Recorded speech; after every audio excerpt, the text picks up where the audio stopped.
Assalamualaikum warahmatullahi wabarakatuh. Perkenalkan, nama saya Muhammad Rizky Ramadhani, dan pada kesempatan kali ini saya akan mencoba mempresentasikan hasil tugas dari mata kuliah evaluasi pembelajaran tentang penyusunan tes instrumen pilihan ganda sebagai alat evaluasi belajar siswa SMK Desain Konstruksi dan Properti Bangunan. Nah, baik, kita masuk ke identitas penyusunan instrumen ini. Yang pertama adalah jurusannya adalah bisnis konstruksi dan properti. Kemudian mata pelajaran yang saya ambil adalah dasar-dasar konstruksi bangunan dan teknik pengukuran tanah, di mana jumlah soalnya terdiri dari 10 butir dalam pilihan ganda. Ya. Terdapat kompetensi inti dan kompetensi dasar yang saya ambil berdasarkan kurikulum 2013 yang tertuang dalam Permendikbud tahun 2018. Nah, ini sebagai berikut. Kompetensi intinya yaitu untuk memahami, menerapkan, menganalisis, dan mengevaluasi tentang pengetahuan faktual, konseptual, operasional dasar, dan metakognitif sesuai dengan bidang dan lingkup kerja dasar-dasar konstruksi dan properti. Nah, teman-teman bisa melanjutkannya sendiri. Kemudian saya fokus di kompetensi dasar, yaitu terkait memahami spesifikasi dan karakteristik baja. Nah, baik, dalam pembuatan instrumen tes ada beberapa langkah-langkah yang perlu kita perhatikan. Nah, langkah awal atau langkah pertama yang menurut saya ini yang sangat penting dalam penyusunan sebuah instrumen tes adalah yaitu menentukan tujuan penyusunan instrumen. Jadi dalam konteks tugas ini, instrumen tes pilihan ganda ini disusun untuk mengukur pemahaman peserta didik khususnya terhadap kompetensi dasar atau KD 3.2, yaitu terkait memahami spesifikasi dan karakteristik baja. Nah, maka dari itu tujuan penyusunan instrumen ini adalah untuk mengukur tingkat pemahaman peserta didik terhadap spesifikasi dan karakteristik baja. Oleh karena itu, secara khusus ini tujuan penyusunan instrumen ini bisa mencakup yang pertama nih, bisa mengukur tingkat penguasaan pengetahuan faktual dan konseptual peserta didik tentang baja. Jadi mulai dari komposisi, jenis, hingga aplikasinya dalam konstruksi. Kemudian yang kedua adalah bisa memberikan gambaran objektif kepada guru mengenai sejauh mana kompetensi dasar telah dikuasai oleh siswanya. Dan yang ketiga adalah dapat mendukung pembelajaran berbasis kompetensi di SMK, di mana dia dapat menekankan keterkaitan antara teori dan praktiknya di industri. Dan yang keempat ini bisa menjadi alat refleksi pembelajaran. Nah, apakah proses pengajaran ini sudah efektif atau perlu tindak lanjut seperti pengayaan atau remedial. Nah, dalam pendekatan evaluasi modern, tujuan penyusunan instrumen itu juga bisa mencerminkan filosofi pendidikan itu sendiri, yaitu bahwa evaluasi bukanlah akhir dari pembelajaran, melainkan bagian yang integral untuk perbaikan yang berkelanjutan. Oleh karena itu, penyusunan instrumen ini tidak hanya dilakukan untuk menggugurkan kewajiban administratif saja, tapi juga sebagai wujud tanggung jawab pedagogis dalam membentuk lulusan SMK yang lebih kompeten dan siap kerja. Baik, yang pertama tadi adalah penyusunan instrumen, yang kedua adalah terkait menyusun kisi-kisi soal.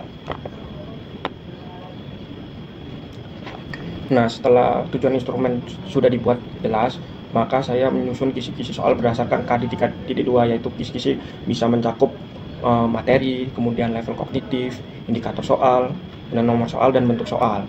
Nah, untuk level kognitifnya sendiri, ini saya mengambil dari 3 level, yaitu yang pertama C1 mengingat, kemudian yang C2 adalah memahami, dan yang ketiga adalah C3 menerapkan. Ini saya sesuaikan dengan karakteristik atau progres pembelajaran siswanya udah sampai mana. Nah, untuk itu baru bisa diukur 3 level, yaitu mengingat, memahami, dan menerapkan. Nih, ada 10 kisi-kisi sesuai butir soalnya yang sudah saya buat tadi. Nah, kemudian saya lanjut saja ke pembuatan butir soalnya. Nah, berdasarkan kisi-kisi yang saya buat sebelumnya, saya menyusun 10 soal butir pilihan ganda. Nah, setiap soal ini disusun mengikuti prinsip yang pertama, yaitu validitas sesuai indikator-indikator yang sudah saya buat tadi, kemudian fungsionalnya, kemudian bahasa yang jelas dan tidak membuat kebingungan juga buat siswanya, kemudian relevan dengan dunia konstruksinya itu sendiri. Nah, yang mau saya bahas ini soal yang pertama nih, di mana soal tersebut berisikan baja merupakan bahan konstruksi yang terbuat dari campuran logam dengan unsur utama berupa, nah, titik. Yang jawabannya itu sendiri adalah besi 2Fe. Nah, Kalau kita lihat dari indikatornya, yaitu di mana peserta didik dapat menyebutkan unsur utama penyusunan baja. Level kognitifnya yaitu C1 mengingat. Nah, soal ini itu menguji pemahaman dasar tentang komposisi baja, yaitu bahan utama pembentuknya itu apa. Nah, soal ini bisa tergolong C1 karena hanya mengharuskan siswa mengingat fakta ilmiah yang bersifat dasar. Tapi tentu penting bagi siswa untuk menguasai ini karena pengetahuan tentang dasar itu akan mempengaruhi pemahaman lanjutan seperti pengolahan dan aplikasinya dalam konstruksi. Nah, lanjut saya akan coba membahas butir soal yang keempat, yaitu profil baja yang sering digunakan dalam konstruksi bangunan. Untuk kotak profil L pada baja biasa disebut dengan titik-titik atau jawabannya sendiri itu adalah siku. Nah, kita lihat dulu indikatornya apa. Di sini indikatornya adalah peserta didik dapat mengidentifikasi jenis-jenis profil baja. Nah, tentu soal ini itu menuntut siswa untuk bisa memahami bentuk profil baja dan istilah teknisnya dalam industri. Tergolong level kognitif C2 itu karena siswa itu tidak sekedar mengingat tapi juga bisa mengaitkan nama profil dengan bentuk dan fungsinya secara kontekstual. Maka pengetahuan ini itu penting karena pengenalan terhadap profil baja itu bisa digunakan dalam pembacaan gambar teknik maupun pelaksanaan konstruksi di lapangannya nanti. Nah, terus yang saya mau bahas adalah soal yang ke-5, di mana yang ke-7, di mana soalnya sendiri adalah baja tulangan ulir umumnya digunakan untuk elemen struktural utama bangunan karena memiliki kualitas yang lebih baik. Berikut ini yang termasuk elemen struktur utama adalah bla bla bla bla, dan kemudian jawabannya itu sendiri adalah B. Nah, soal ini itu mengukur kemampuan peserta didik untuk menerapkan pengetahuan tentang baja tulangan dalam konteks struktur bangunan. Nah, kategorinya level C3 itu saya pilih karena siswa itu juga harus memadukan informasi teknis dan membuat keputusan penggunaan material berdasarkan karakteristiknya. Nah, pemahaman ini itu sangat relevan untuk siswa karena dalam praktik kerja lapangan mereka akan sering menentukan jenis-jenis material yang akan digunakan dalam struktural nantinya. Nah, setelah itu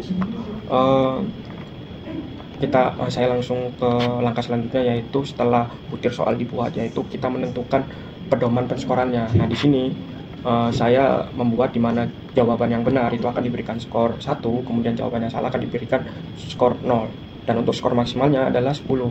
Dan cara menilainya adalah sederhana, yaitu dengan membagi skor perolehan dengan skor maksimal kemudian dikalikan dengan 100.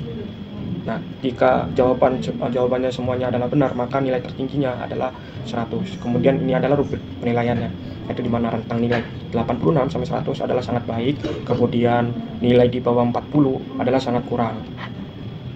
Nah, untuk sumber bacaan atau materi terhadap instrumen yang sudah saya buat ini adalah bisa diambil dari buku Dasar-Dasar Teknik Konstruksi dan Perumahan yang ditulis oleh Winarko dan Suarsono yang diterbitkan pada Kementerian Pendidikan, Kebudayaan, Desain, dan Teknologi pada tahun 2022. Mungkin sekian yang bisa saya sampaikan, kurang lebihnya. Assalamualaikum warahmatullahi wabarakatuh.